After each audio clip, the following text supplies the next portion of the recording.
Here we are, page 3 of our second semester geometry exam review. Now we're into circles. So find the measure of the arc or central angle indicated. Assume lines which appear to be diameters are actual diameters. Okay, we want to find the measure of arc UT. Arc UT, so in this section on the exam, you might have to find an arc, you might have to find an angle. So that blue one's what we want to find. We know that an arc is the same measure as the central angle. So this blue arc will be the same as this angle. Well, we don't know that angle, but it does say things that appear to be diameters are diameters. So that's a diameter. And the reason that's important is because that angle is 180 degrees. So we can do 180 minus 132 gives us 48, which is this small angle, the central angle, which means the arc we're looking for is the same. Continuing with circles, but kind of a different topic, it says, find the segment length indicated. Assume that lines which appear to be tangent are tangent. Well, in number 23, it looks like that segment there with an 8 is tangent to the circle. And what we use here are two concepts. The circle concept is a tangent line is perpendicular to a radius at the point of tangency. So that's perpendicular, which means that's a right angle, which in turn means that shape that we see there is a right triangle. And when you have a right triangle, you can use the Pythagorean Theorem to find missing lengths. Now, this one does have a little bit of a trick to it. We know that a leg squared plus the leg squared equals the hypotenuse squared. One of the legs is 8. The other leg is not 7.5. 7.5 is simply this length. So what's the whole thing? Well, that's 7.5 plus 7.5, so that's 15. So that is 15. So 8 squared plus 15 squared equals our question mark squared. 64 plus 225 equals question mark squared. Add those together. You get 289. But we have to find what the question mark is. So we have to take the square root of that. So on your calculator, you simply want to do the square root. Oops, that's not what I want. The square root of 289, which is 17. So question mark equals 17. Number 24. Find the perimeter of each polygon. Assume that lines which appear to be tangent are tangent. The concept we're using here, tangent segments from the same exterior point are congruent. So what that's saying is, and we might not be using this one right away, but that yellow segment has to be congruent to this blue segment because there's tangent segments coming from the same exterior point. So that yellow one has to be congruent to the blue. I'm actually going to change them both to yellow so we can say the yellow ones are congruent. So the way we go about this is we almost can find the perimeter, but we're missing this whole length here, that side. And what we're going to have to do is work our way around to help us find that side.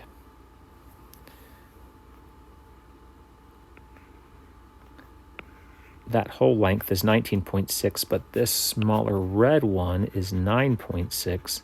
So 16.6. So I'm going to do some work here and I'll do it close to where we need it. 16.6 minus 9.6 is 7. Which means, what do we have here? We'll go green. This length is 7. Well, from this theorem boxed out in yellow, we know that this also has to be 7, which is important because we need that whole length that we mentioned earlier. Now what we have to do is work our way around to find that other missing length. I'm going to color it blue. So we need to find this yet. All right, well, let's work our way around. We know this red one also has to be 9.6. And then we can do the full length, 19.3 minus 9.6. 13 minus 6 is 7. 18 minus 9 is 9. So the yellow part here, this is 9.7, which means this is 9.7. And now we can do 23.7 minus 9.7 is, and it leave very much room here. What we'll do is we'll just put our answer right here. 14.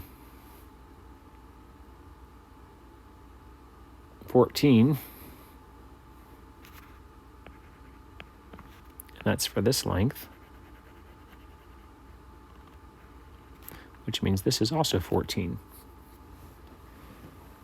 Okay, so now what we need to do is find the perimeter.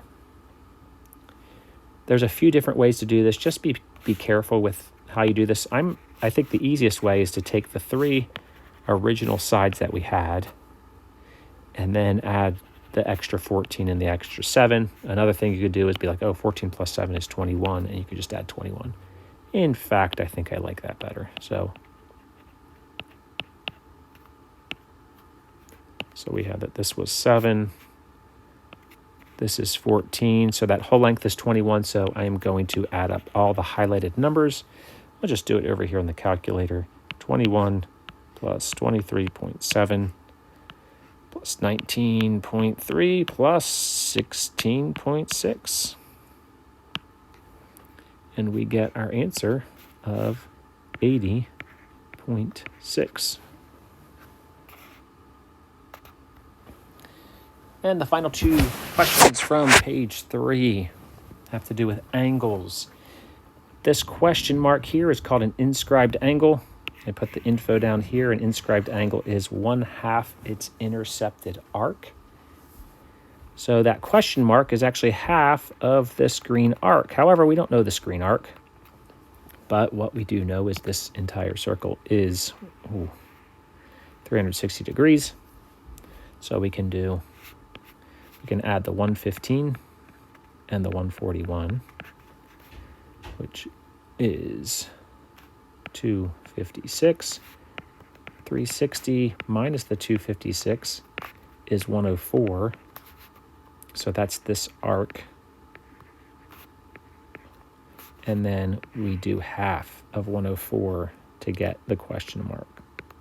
So an inscribed angle is half the intercepted arc.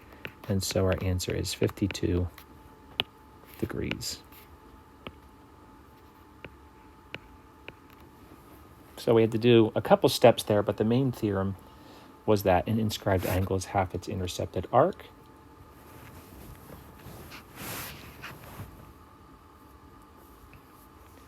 All right, this next one also has a few steps to it. I believe. I don't want to make it harder than it needs to be. Well, okay. Nope, it's not what I thought it was. We want to find question mark. So it is going to be half of this, its intercepted arc. So half of this arc. Well, we don't know that arc, but we can find it. This 119 is actually just a little bit of a distractor. We don't even need that, because we can add the 130 and the 70, which is 200. Now that 200 is this arc, all the way around there. So we can do 360 minus 200 to get 160. That's that squiggly one, but we know that an inscribed angle is half of that. So question mark is half of 160, which which is 80 degrees. Page 3 is